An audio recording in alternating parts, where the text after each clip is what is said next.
A great many people with disabilities like their lives a lot. I happen to be one of them.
I'm sorry, not watching. Thank you so much.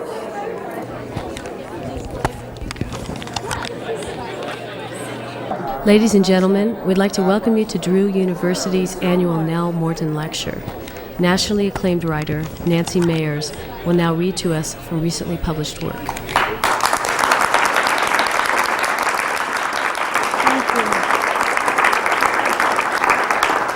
The title of this one is Word Made Flesh, and it's spelled W-Y-R-D. I have fallen flat on my face, literally.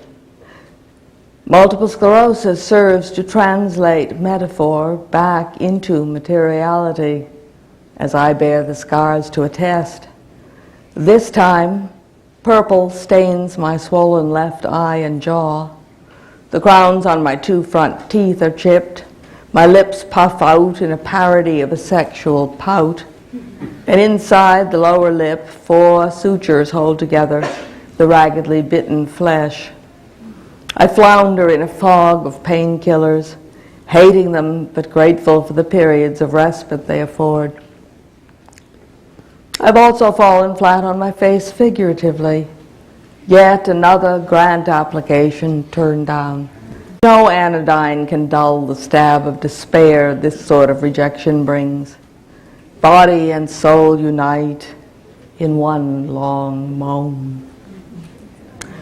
I can't count the number of times I've been told, often by strangers observing my crippled form, God never sends us more than we can handle. And what the hell do I say in response? Hell, that's a crock of shit? Is that what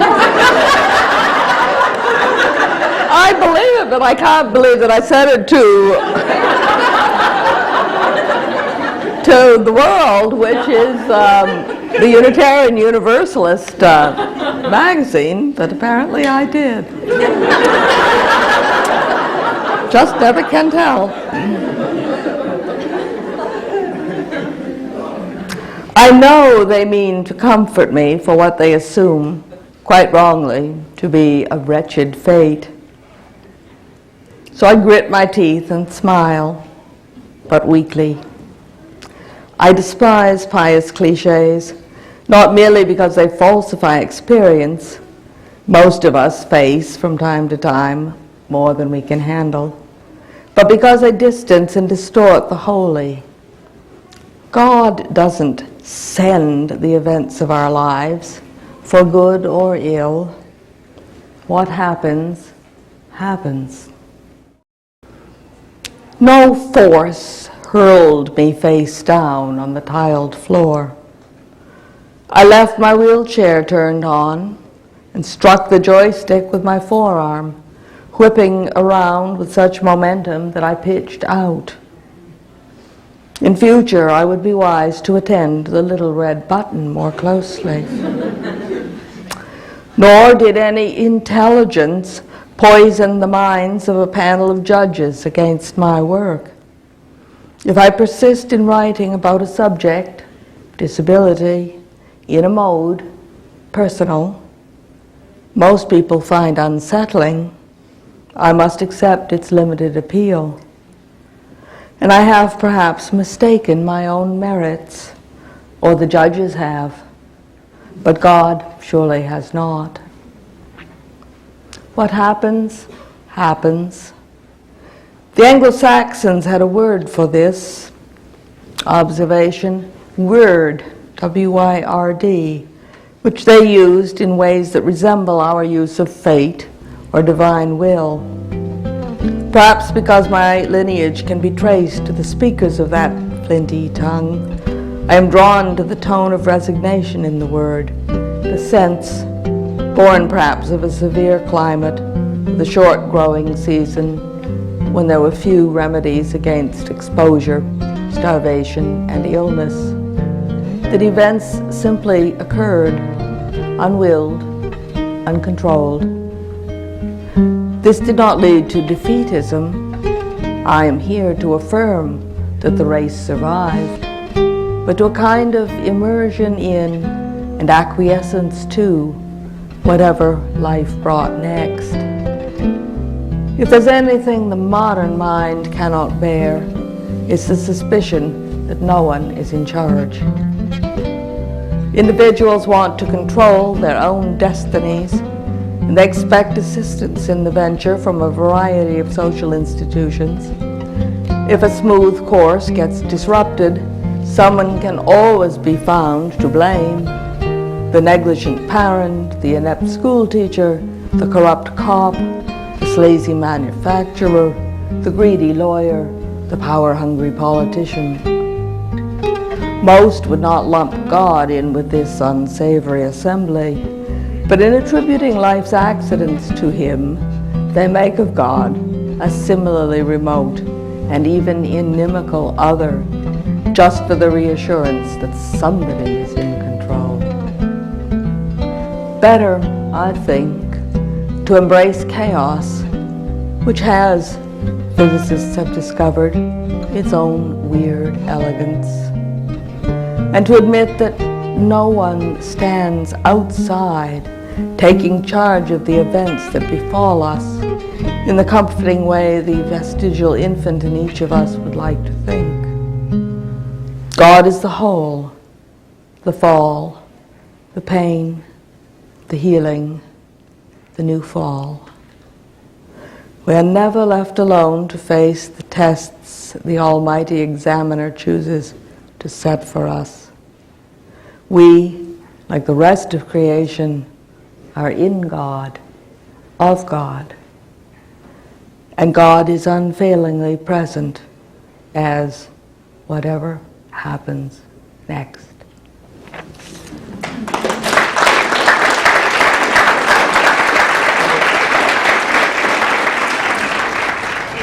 So it's great there because we have great views there. Thank you. I'll go look through your essays. Nancy Mairs, right? That's right. Okay, take care. Oops. Hi, my name is Beth. It might be helpful to you, but I can't handle it. Of course, I probably couldn't handle it anyway, individual sheets, but with the sheets taped together, it's just so huge. Can it be rolled? I know it's folded at the moment, but the question is... Nancy Mairs was born late July 1943 in Long Beach, California. As she would say, by accident of war. I don't know. These roughly jobs that goes together like a diaper. I know. I can remember having that, and somehow it did. It went through the crotch and then buttoned at the waist. No, did it button or tie? It almost looks like it tied. Like it came through and then across the back and tied in the front. Doesn't it look like a tie there? I thought I remembered buttons, but I don't know. It looks like a tie to me. But whatever. But you'll notice it was roughly. Well, it was roughly your thing. Well, girls just wore ruffles, although those little suits we had on weren't terribly ruffly. No, there was nothing roughly about it. It was all little corduroy. Corduroy, yeah. Did yours have a hat, too? Yes, that you just I don't didn't know have why on? I don't have a hat on, but they were, I think, identical. Different colors, though. But well, that's how we were dressed. Or was it Oh, that later was than after that? Daddy died. That Oh, was that at was Gina after. Kep's wedding. Okay. So that it'd be a would little have been- farther along. Where is it? This Her one. father, Lieutenant Commander John Eldridge Smith, was a civil engineer with the Navy's Seabees, and with wife Anne, daughters Nancy and Sally, the family transferred to the South Pacific islands of Truk and Guam. So she made that decision, huh? Is this us? Oh, so it is. Yes, that's us. You had a huge doll. Yes, it is big, isn't it? It looks like it's almost as tall as you are. Do you remember I that don't doll? remember that doll, no. I remember that trip, but I don't remember the doll on I it. look like I've got like maybe a monkey, A gorilla, yeah.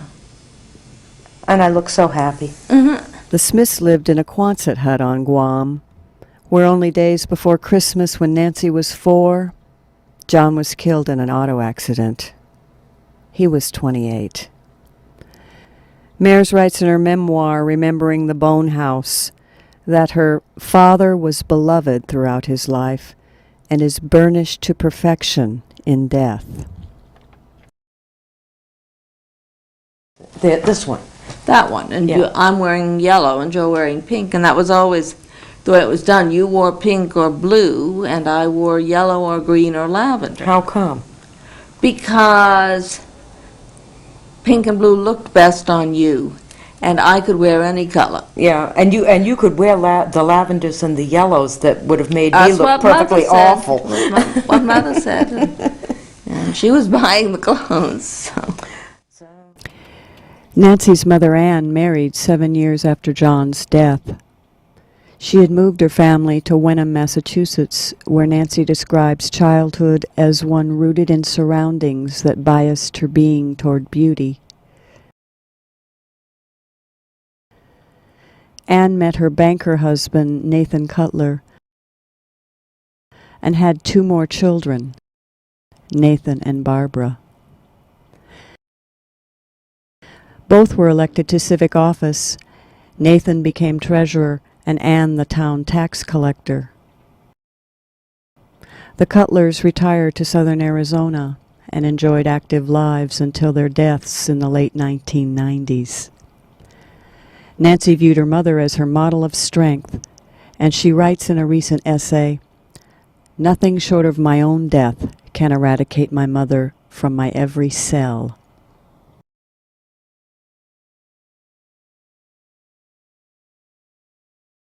One day Nancy said to me, "Don't ever film me smoking." I have a habit I have been trying to lose. Everyone thinks they know what they want. Sometimes your drug chooses you. Some things that I've promised myself, things I haven't done yet. It's my last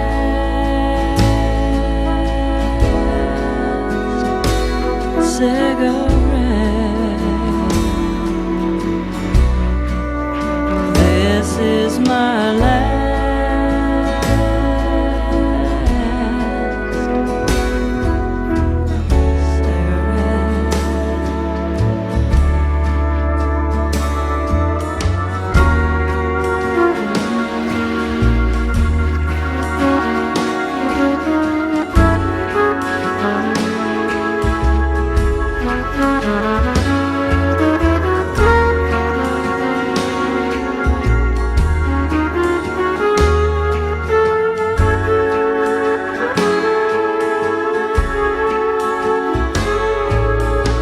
Sometimes the people who love in the night, the morning will choose to forget.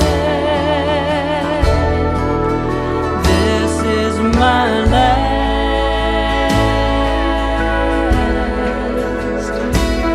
cigarette.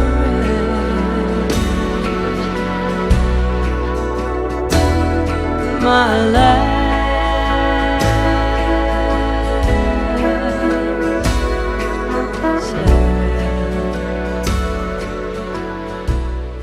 Nancy decided to quit smoking when her mother died of lung cancer. A woman with multiple sclerosis reconsiders addiction.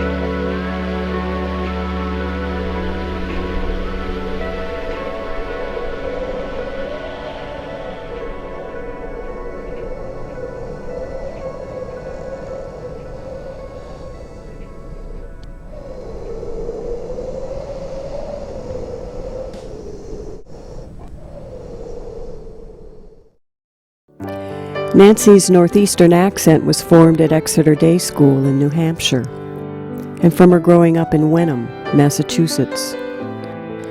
At Wheaton College, she met her future husband, George, a fellow English major, and they married in 1963.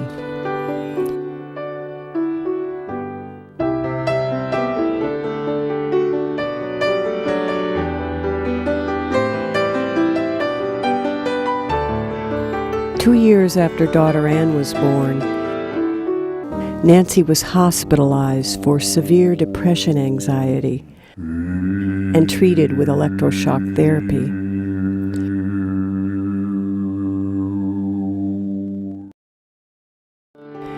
Later, she gave birth to her son Matthew and continued her career as a technical editor with positions at Harvard and MIT. Depression has challenged Nancy throughout her life, and at the age of 29, just after she moved to Tucson, Arizona, her current home, she was diagnosed with multiple sclerosis, a degenerative disease of the central nervous system. Nancy Mairs has published 7 books of essays and 2 books of poetry. From her highly individualized angle of view, disabled, feminist, Catholic, activist, she addresses a wide spectrum of subjects: marriage and relationships, faith and spirituality, literary criticism, living with multiple sclerosis. Nancy's book on death and dying, The Troubled Guest, was generously funded by the George Soros Foundation's Project on Death in America. Mairs has been regularly reviewed in the New York Times and accepts many invitations to speak at conferences and universities.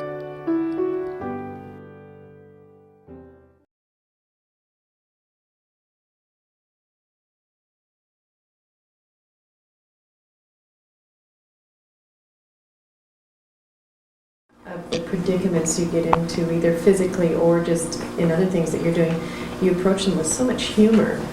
Do you see these things as you're going through them as humorously as how you write them? So Very apt to. I think it's the sort of thing that's, you know, you laugh or you die. Because I know I've gotten much funnier since, you know, I was diagnosed with MS a little over a quarter of a century ago. I've had it almost half my life now. I was the most lugubrious child and young woman you can possibly imagine. I had no sense of humor whatsoever.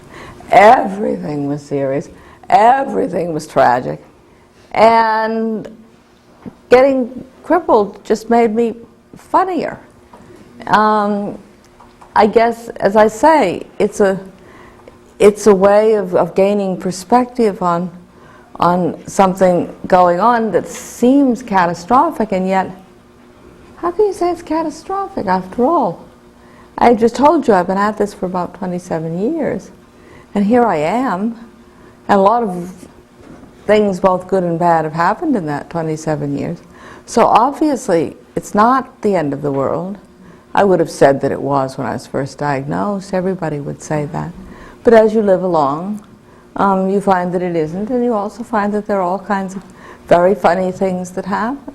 Never forget Nicholas Christopher, who's a quite well-known New York poet, reviewed my memoir, Remembering the Bone House, in the New York Times. This was 10 years ago now, I guess, and as you can tell, it still stings, because he just didn't get it, but he also ridiculed the book mercilessly. And maybe I could have stood the ridicule if I thought he knew what I was doing and was rejecting it, but he had no idea what I was doing. And I've been furious ever since. 10 years and I'm still frustrated as hell. For me, the process is to get something written out, get it written out anyway, and take it to George. He's always my first reader. And he's the perfect first reader, because here's what he says. This is wonderful, dear. I can't wait to read the next one. And that's just what you need from a first reader. You don't need any criticism. You just need somebody to receive it. Then you send it to your editor, who writes back and says, this essay doesn't begin here. This essay begins on page 4 and makes you take out 4 pages of your deathless prose. And then the stuff gets serious, you know. But the first reader should be somebody, well, sort of like a midwife, somebody to catch the baby, and just sort of cradle it.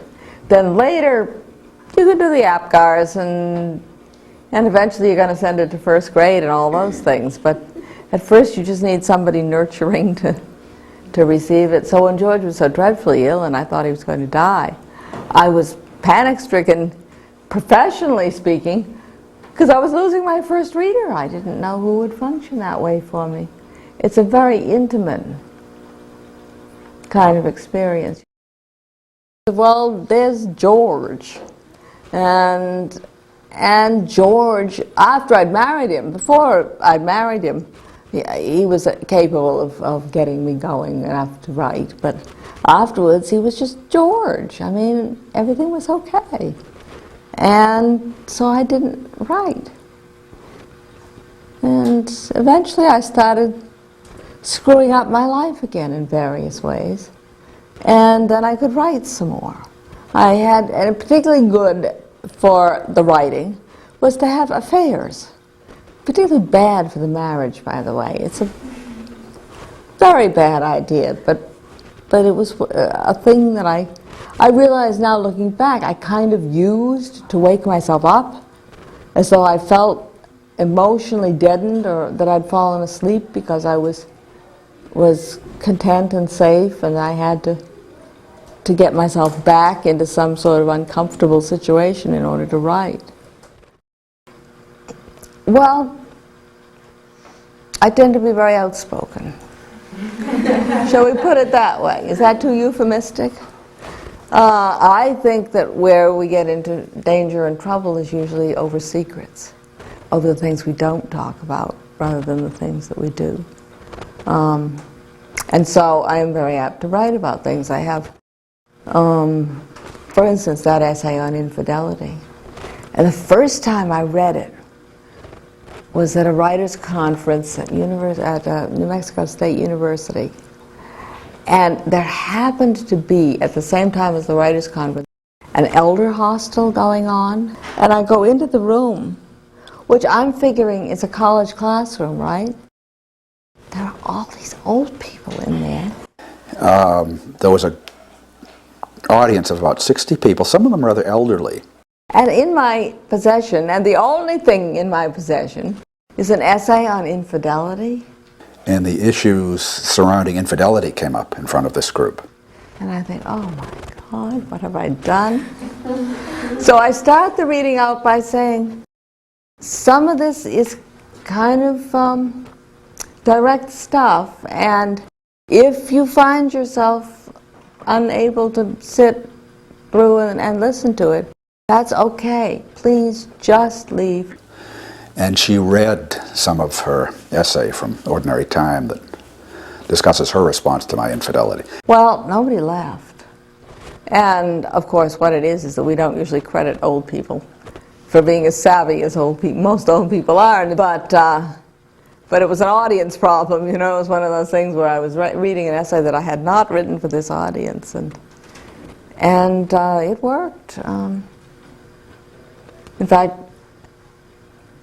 people asked questions at the end, and one of the first, and this often happens, is what my family, and particularly my husband, think about the kind of material that I write.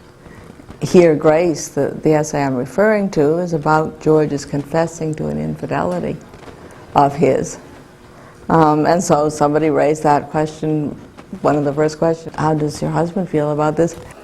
I think of myself as a shy sort of person. And George pops up from where he's sitting and says, well, I'm the husband in question. And I would never have thought of divulging anything about my sexuality or hers or our sexuality in public.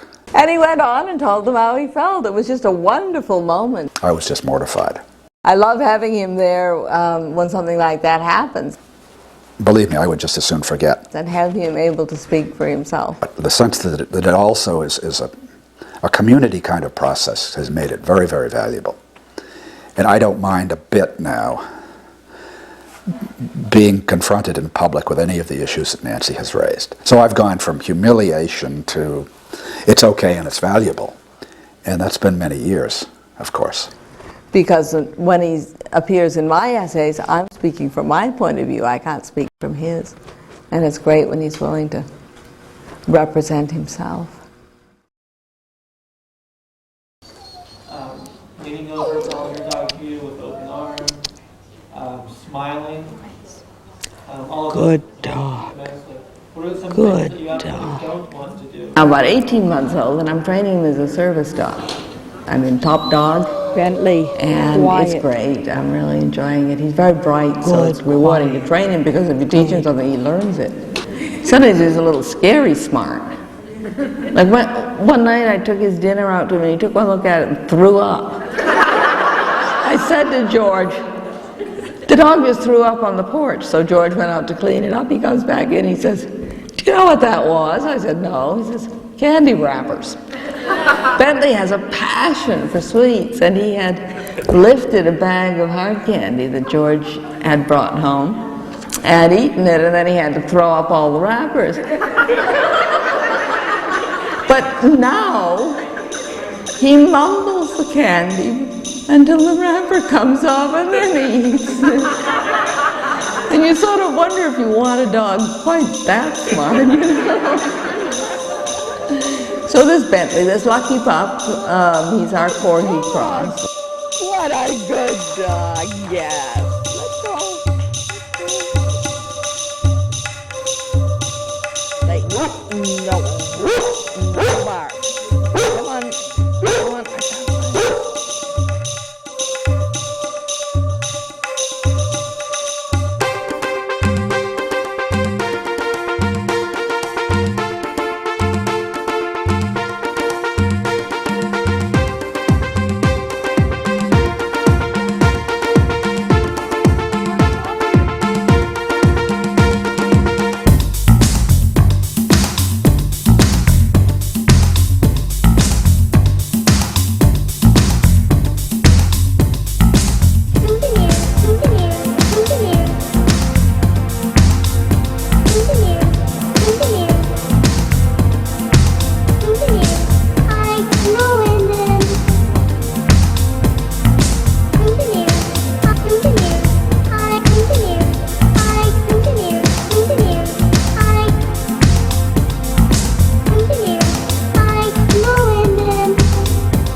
She wanted him in my life, and all we needed was a frisbee. Yeah. Oh, way to go to college if he wants to. I mean, eventually I'll be able to take him anywhere. Yes, take your frisbee. Let's go.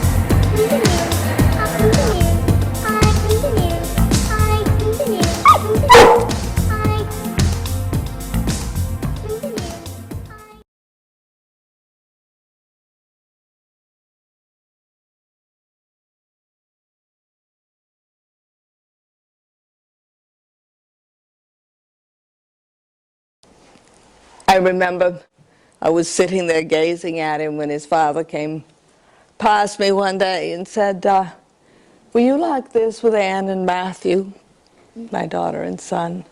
And I said, oh no, Eric, nothing like this.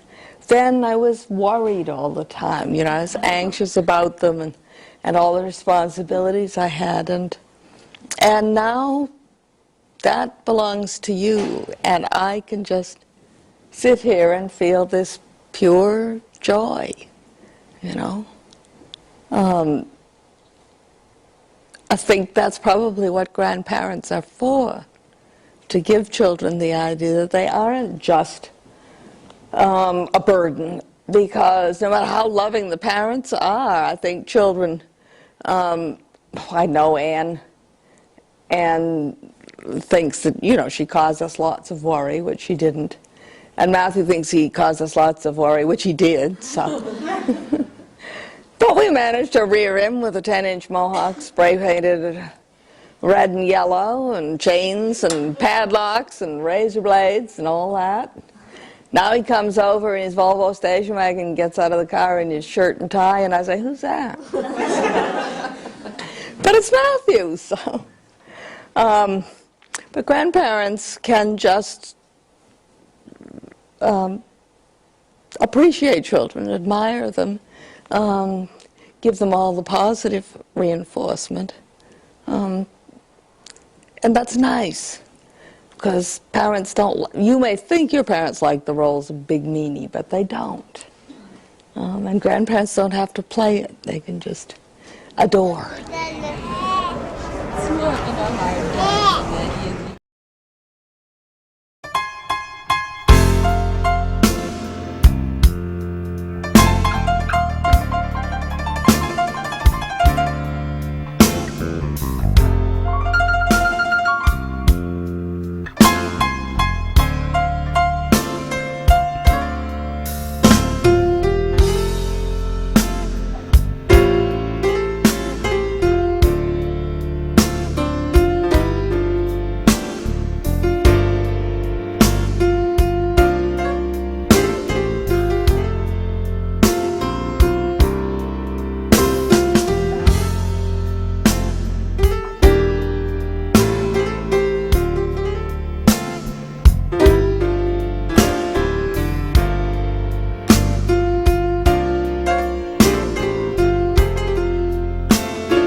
I'm always dismayed when a parent snatches a curious child away from my wheelchair or shushes her when she asks, "Why do you use that?"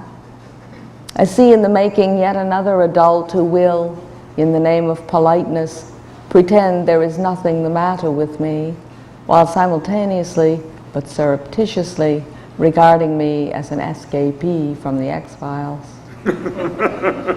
Neither of these views is accurate, but you'll never find that out unless we talk. Medical professionals tend to pathologize disability, assuming that people whose bodies or minds function in abnormal ways have something wrong with them. People with disabilities certainly do have something. Demyelination of the central nervous system, in my case, or seizures, a severed spinal cord, inflamed joints, an extra chromosome. The possibilities seem endless and pretty unpleasant.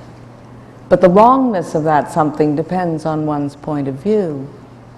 From a doctor's perspective, a disability is wrong because it deviates from the ideal norm built up during years of training and practice. But for the patient, disability simply is the norm. There's nothing wrong with me. In fact, for a 56-year-old woman with multiple sclerosis, I'm just about right. I am occasionally ill, of course, being a mere mortal, but my disability itself is not a sickness. It's part of who I am.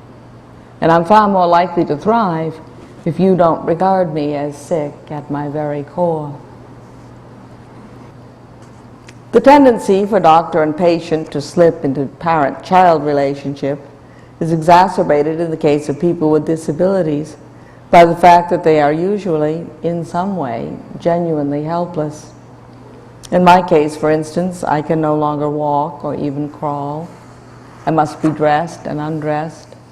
I manipulate eating utensils with an overhand grasp. When the sole of my foot is scratched, instead of curling under, my toes flare in the Babinski response characteristic of newborns. In short, my central nervous system is, quite literally, regressing toward its infantile state. Understandably, others may have trouble remembering that these neurological deficits are not accompanied by spiritual, emotional, or intellectual regression.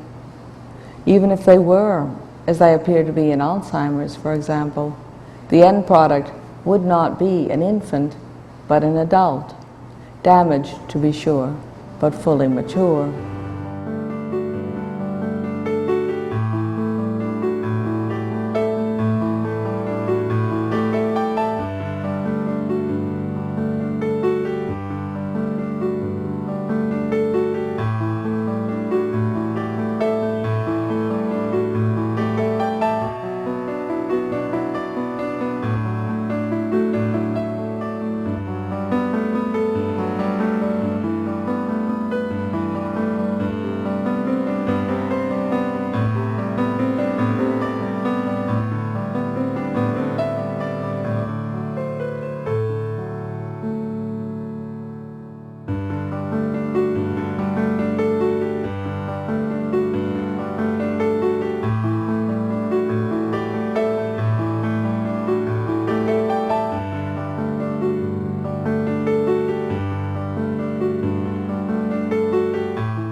Why don't they make these in black lace? It would be much more sexy than... I mean, you know, I just look like I'm bedecked from a hospital all the time. I'd rather look like I came from Fredericks of Hollywood. There's a thought. You suggest to Fredericks they go into a new line. The difference between Nancy and me, of course, is that I'm doing this by choice. And I have to keep reaffirming that choice. And there are certainly times when I don't want to go on anymore. I'm just so tired of it. And, Nancy, day to day, can be very angry, and I certainly bear that largely. She tries her best to look physically good and to be witty and thoughtful and such in public. I was sweaty today. Yeah. It's hot and cold and hot and cold.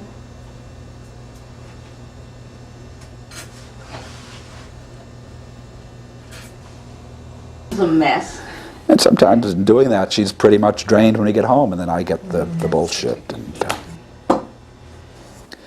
And that seems unfair. You know, as often as that's happened, and as you know, as well as I understand it, it still strikes me as terribly unfair.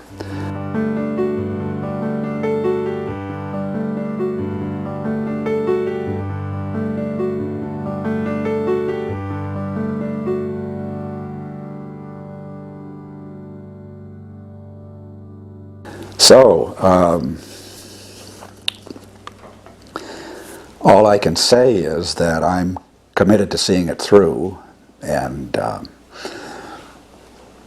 possibly I won't be able to do that.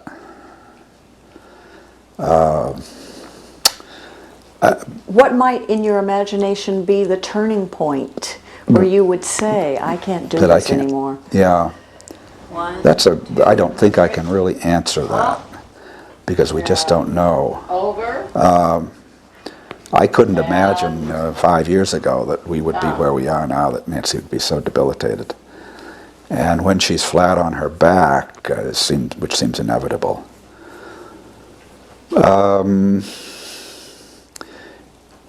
it will depend on how we cope with that. Some of her irascibility may be the illness. I've heard that over and over from physicians who deal with MS, that her feelings will just be somehow changed by having MS. And, so I just don't know what she will become and whether I'll continue to buy into that or not, as far as I know. The problem and the thing that keeps me in this is that I sort of define myself as being able to do this. I think it's a difficult thing to do, and I think I can do it. And I have a certain amount of pride in that. And I'll be very disappointed in myself if I don't see it through. And so that's both good and bad.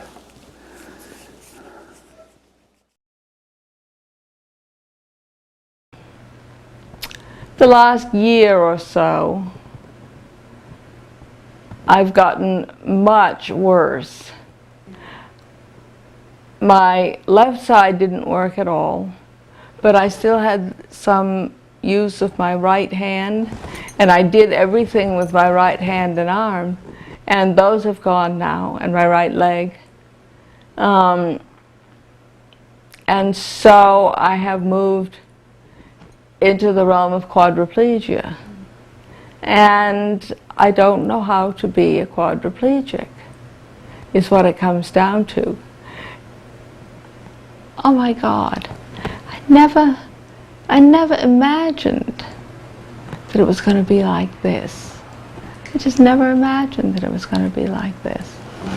And then I stop and think, well, what are you talking about, like this? I mean, you're so lucky by comparison to people who are, you know, in excruciating pain, or, you know, but this is what's happening to me. This is the only experience I'm having, and I find it an outrageous experience, and as I say, an appalling experience. To be who I am now.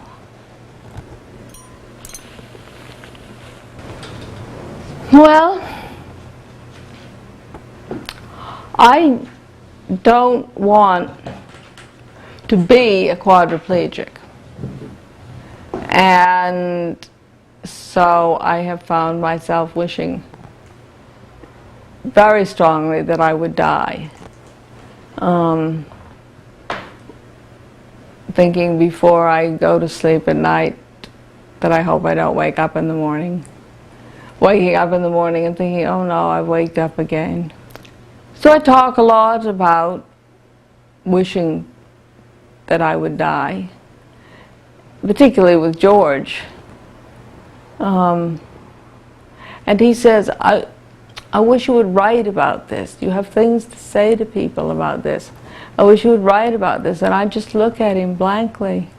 I seem to have arrived at a point where I just can't imagine writing anymore. But self-sponsored writing, it just... Digging in deep. Yeah, I just can't imagine doing it anymore. It's too hard, it's too much.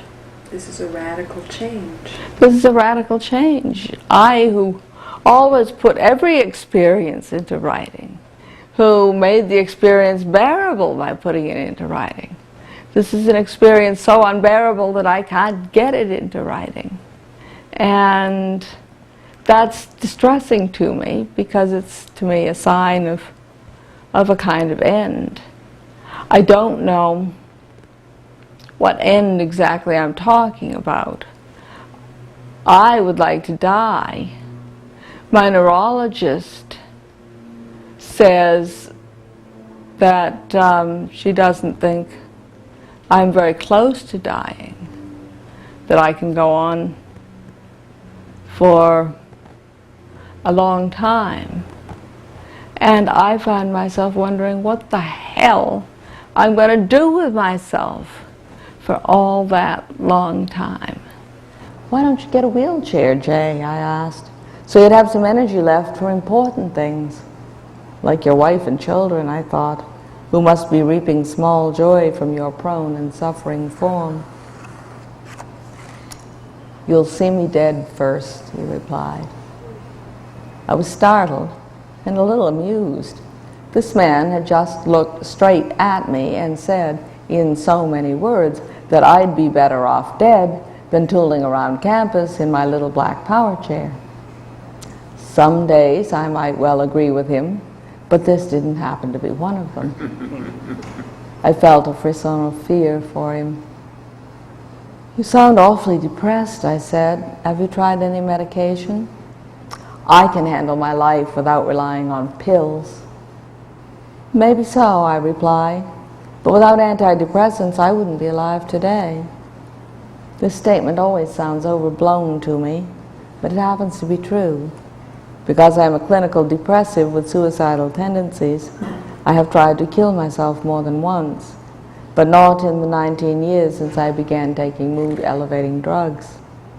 These, despite the hopeful phraseology, don't make me high. Indeed, I can't tell that I'm taking them at all. More dangerously, I can't tell that I'm not taking them. George can pick up the earliest signals, a flattened tone, an indirect gaze. But these are so subtle, and I've grown so accomplished at masking them, that those who know me less well would likely have no chance to intervene. For this reason, I have come to think of taking antidepressants not as a failure to handle my life, but as a means of taking responsibility for it, and for the well-being of those like George, who sometimes seem to value it more dearly than I do. I've never made peace with the fact that I once came perilously close to killing myself when my children were more than old enough to pick up the unspoken message that their mother was willing to die and leave them. If I require pills to keep me from sinking into the kind of pathological self-absorption that act reflects, hand me the bottle. But can I be trusted with the bottle? It contains the same antidepressant that nearly killed me once, and although it has proved remarkably efficacious when taken at appropriate dosages instead of at some 1,000 times the appropriate dose, it isn't foolproof. More important, should I be trusted with it? If not, whose task is it to see that I take my medication as prescribed and don't squirrel it away just in case? Are my guardians at fault if I elude their vigilance and kill myself in spite of it? Obviously, the thing to do about it is to commit suicide if you get to this point. But I have a long history of depression and suicide attempts. I've caused people I love very much a great deal of pain because of that. At this point, I'm not sure that I'm willing to do that. In other words, I want to die without having to do anything about it. I just don't, and yet I don't want to kill myself. So I just want it all to happen naturally, the way Nancy wants it to happen. I've all my life tried to orchestrate everything to go the way Nancy wants it to do. I envy my mother because she had a way out. Thanks to the fact that she was on a ventilator she could have the ventilator turned off.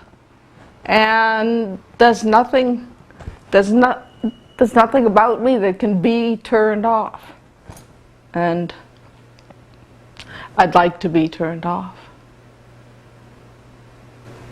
I don't have the energy to write anymore, and I don't have the energy to be the writer anymore. I'm worn out. I feel worn out at the end of it all. And if my neurologist is right and I'm really not going to die, then I am going to die in some ways, even if I go on breathing and being in the world. And that's what it feels like, is the writer is dying.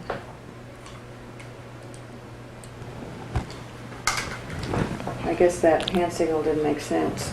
I just wanted to hear more about the writer is dying.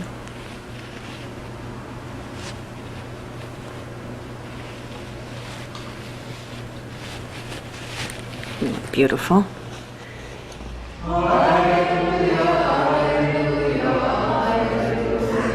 Not long after that conversation about suicide, I was at Whitworth College in Spokane, and George called and left a message. So I called him, and he told me that the Project on Death in America had given me a $50,000 fellowship to write a book of essays on death. Then I guess I can't kill myself just yet. And he said, no, you can't. And so instead I wrote a book. Well stamped. Oh, shucks. Thank you. The very asking of these questions might be deemed heretical in some quarters, among them the Catholic Church, whose faith I embraced more than 20 years ago. For centuries, self-murderers have been denied burial in consecrated ground and consigned, though surely not by God, to eternal damnation. My qualms about suicide don't spring from fear for my immortal soul, however, since I am one of those commonly sneered at as cafeteria Catholics. In view of the outrages committed in God's name throughout church history, burning women as witches, leading little children to certain death, condemning Jews as Christ killers, whipping oneself bloody, and of the glories of art, architecture, music, and literature produced in God's praise, I think one ought to pick and choose among the Church's doctrines with considerable care.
I make no apology then for believing that God expects us, as what Matthew Fox calls God's co-creators, to sort through moral issues one by one, teasing out their full consequences and implications, rather than following, like docile children, a set of rules, obedience to which may sometimes, but not invariably, lead to right action.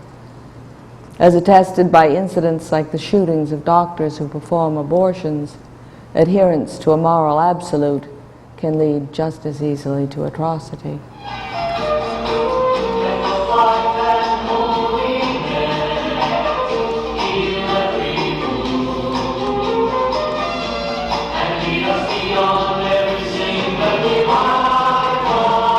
The intentions are undoubtedly the best.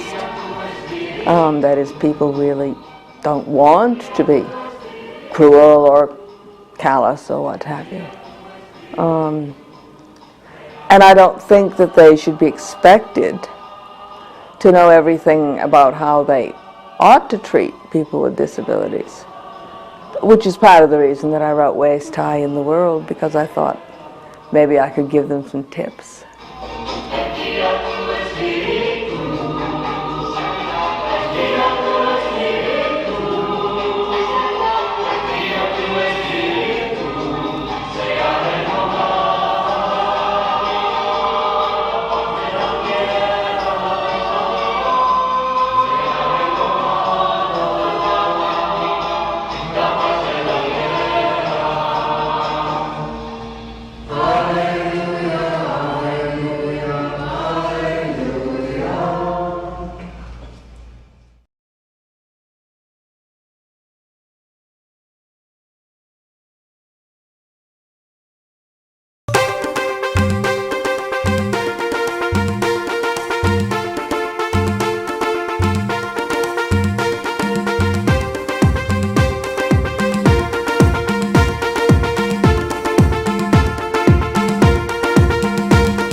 Looks like I got a geranium for a nose.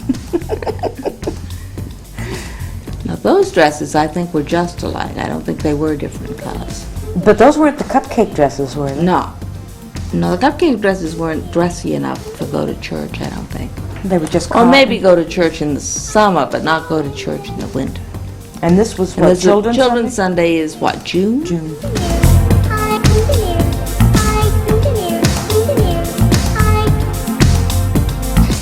Your hairs, your chest hairs are affecting the microphone.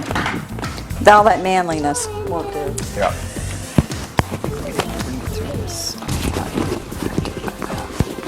Isn't it really the female hormones that cause hairiness? Oh, I read that somewhere. well, it says...